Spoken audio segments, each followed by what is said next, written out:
So at the moment, if you're a UK tax non-resident, you can, subject to meeting a few criteria, you can make voluntary contributions whilst you're a UK tax non-resident.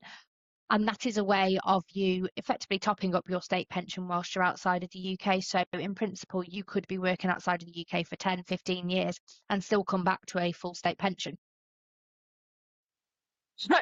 Under the current rules, you can, in principle, make either Class 2 contributions or Class 3 contributions.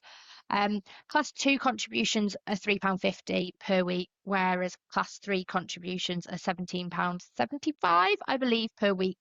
And at the moment, I think usually if you've been working for about 3 years in the UK before you leave the UK and you're working full time, or you're working whilst you're outside of the UK, you can elect to make Class 2 contributions instead of Class 3 contributions.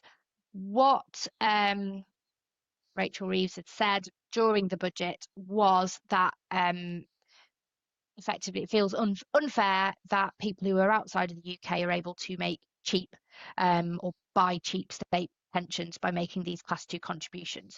So as a result, they're going to abolish the availability of making Class 2 contributions whilst you're abroad.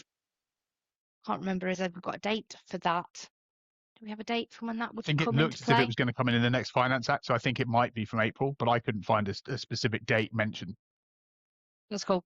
So we don't know quite when that's going to come in, but it's going to be sooner rather than later. And the other thing that's going to say come into play in terms of being able to be eligible to make these Class 3 contributions is going to be a lot more strict than it previously was.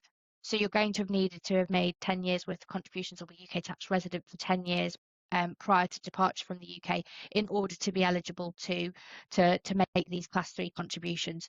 Again, I suppose what they're thinking is it's going to stop people from arriving in the UK, maybe doing 3 years worth of work, leaving the UK again, and being eligible to get a full state pension from the UK when they haven't really contributed that much directly to the UK, to the UK's pension pot.